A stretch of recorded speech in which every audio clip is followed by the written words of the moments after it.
Right now at 4, deputies in Livingston County find the vehicle they say was involved in the fatal hit and run of an East Amherst man. We'll have the new details this afternoon and what authorities are still looking for. And it's another gorgeous day around western New York, but we are talking about changes, which include the potential for some wind and thunderstorms. We'll time out the arrival for you coming up. And Buffalo's bravest, the incredible line of firefighting hopefuls getting ready to take the Buffalo firefighters exam. The reason so many turned out for today's test. From the station with the most local news, this is News 4 at 4.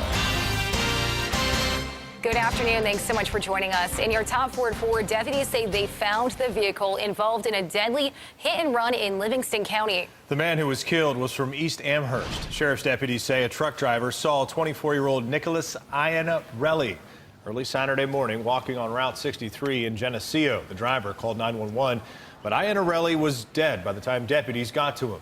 The truck driver, who alerted authorities, was ruled out as a suspect. Deputies used surveillance video to track down and identify the truck they say was involved, which they say was a semi belonging to a trucking company out of Concord, Ontario. No charges have been filed as of this afternoon, but officials are telling us they're treating this as a criminal case. Take a look at your screen right now. Niagara County deputies are looking for the missing man you see here. They say 64-year-old Rudy Ray Rocket is from California, but was last seen in Ransomville Sunday. He was scheduled to fly out of Buffalo Niagara International that night, but didn't show up. Officers say he may be in southern Erie County or Cattaraugus County. If you have any information on where he is, you're asked to call Niagara County Sheriff's Office at 438-3327.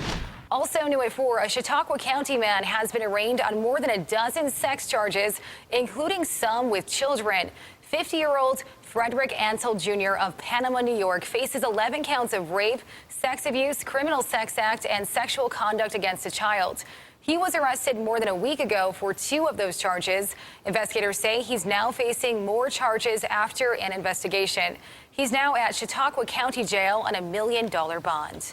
The jury in the case of a Rochester man who shot and killed a relative at a West Seneca sports complex is still deliberating. Attorneys for Andre Lewis say their client did pull the trigger last April, but they're claiming he did so in self-defense. Now, this all happened after Lewis and his former stepfather got into an argument after a youth basketball game in West Seneca. The victim, 54-year-old Robert Eccles, was taken to ECMC where he later died. Lewis pleaded not guilty to second-degree murder charges and has been in jail ever since. We're continuing to follow this case, and we'll let you know if the jury does return with a verdict. The bench trial for a suspended Buffalo cop is now underway. Officer Joseph Hassett, who you're seeing there in the middle of your screen, is accused of assaulting a suspect in his custody and filing a false report. Authorities say he tripped the handcuffed man while processing him at the city lockup last year. The trial is expected to take at least a few days. An update this afternoon. The retired Wyoming County Sheriff's deputy charged with second-degree murder is still a member of the town board in Perry. That means 60-year-old Joseph Milnick is still receiving a monthly salary as a town councilman while he's in custody. The attorney for Milnick says a letter of resignation has been sent, but the town board says they have yet to receive it. News 4's Rosa Perlman is following this story. She'll have more coming up tonight on News 4 at 5. Turning now to your forewarned forecast on this gorgeous, very spring-like day as we take a look over downtown Buffalo from high atop our tower cam. And you can see there a little jiggle in the tower cam. Probably going to get a little bit more jiggly tomorrow. It's windy out there today, but still, for the most part, it's a beautiful day. We're seeing the sunshine and those warmer temperatures. So that at least is something to be happy about. Yeah, it's definitely something to be happy about. We're getting close to that 70-degree mark this afternoon. A little bit windy, especially if you're downtown Buffalo, but overall, bright sunshine is not something we can complain about here because we don't see it very often. Now, over Niagara Falls, you can see those bright blue skies. Obviously, it's a gorgeous day there. It's a gorgeous day downtown, and pretty nice for the remainder of the evening as well. We've got a few high clouds that are just starting to build into the region, those not preventing any sunshine, and they'll probably clear out by the time we get to the overnight as well. So really just minimal, something you may notice, but that's about it. Now, so far today, high temperatures in Buffalo reached 68 degrees. The Falls did reach 75, if you can believe it. And then let's dip all the way down to the southern tier. Notice Wellsville picked up a near 80-degree reading. Olean and Bradford, both in the 70s too. So it's been a gorgeous day. Unfortunately, the city of Buffalo not quite getting there because of the lake breeze coming off of that 38-degree Lake Erie water, but everywhere else really enjoying a beautiful day out there.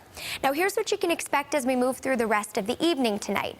We'll have temperatures by about 6 o'clock dip back down into the 50s for the Buffalo Metro, but remain in the upper 60s and low 70s elsewhere. Now for the overnight, we'll dip into the 50s, but that's about it. It's going to be a pretty mild night tonight. If you're like me and you can't really sleep when it's kind of mild out, tonight may be the first night this season that you can break out the fans. You'll definitely need them for tomorrow as well, because we're climbing back into the 70s and some of you even near 80 degrees throughout the afternoon tomorrow. So really, it's going to be another first half of Wednesday that will be beautiful, similar to today, but Wednesday evening is when we start to track some of those changes, and it starts in the form of rain, which will bring temperatures way down back into the 50s, and we will eventually see, of course, some strong winds and also some thunderstorms developing, and we'll talk more about those details coming up in my full 4 and forecast in about 15 minutes. Kaylee, thank you. And remember, you can get the latest forecast in the palm of your hands anytime. Just download our Forewarn weather app. It has hourly forecasts you can customize to your neighborhood and our live Forewarn Doppler radar. It is free for your phone or your tablet. If you live in or own a business in the city of Buffalo, your taxes could be on the rise this summer. Mayor Byron Brown unveiled his proposed budget to the Common Council this afternoon. The plan includes a 3.4% residential tax hike and a 5.5% increase for commercial properties. User fees, like the garbage user fee, also expected to go up.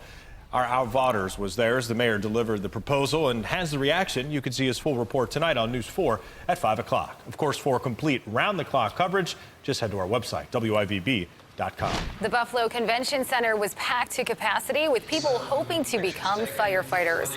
It's the first time since 2013 the city is offering an entry-level exam. It's the first part of becoming a Buffalo firefighter.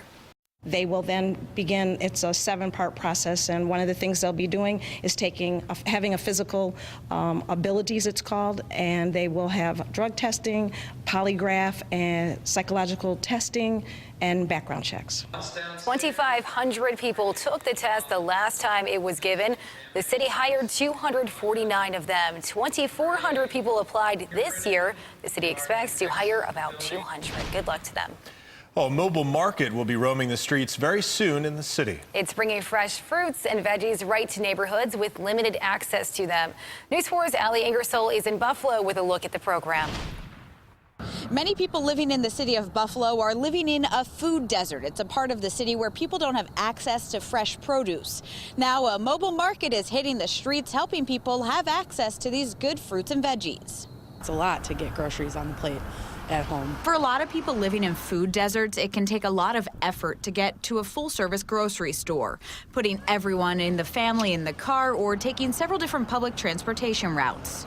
So many people have food insecurity here in the city. A lot of the neighborhoods across the city on both the east and west side and all over Buffalo don't have a grocery store. They don't have a neighborhood grocery store. They only have a corner store, and corner stores that carry produce are few and far between. Danielle Rovillo says they hear from the people they're serving that sometimes it's more practical to skip that trip and produce and get something on the go. It's easy to eat fast food and to eat packaged food, but a lot of people aren't accessing produce the way that they used to and aren't cooking from scratch the way they used to. To change that, the Massachusetts Avenue Project is pulling up into neighborhoods with the produce in tow. It's really fun to see folks that have never seen a beet before and they have no idea what to do with it, and then, you know, instilling a little confidence and getting them comfortable with bringing a beet home and cooking it and letting me know next week that they actually liked it.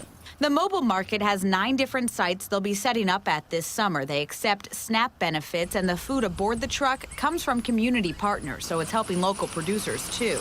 And the director says bringing the fresh fruits and veggies right to where the people are living increases the likelihood that more people will be making healthier choices. So bringing it right to the neighborhoods that they work in makes it a little bit easier for everybody to eat healthy. Now, the mobile market officially will hit the streets in June. For information about the schedule, just go to our website, WIVB.com, and click on the Founded on 4 section. Reporting from Buffalo, Allie Ingersoll, News 4. Allie, thank you. Next on News 4 the popular video game Fortnite continues to spread to screens across the country.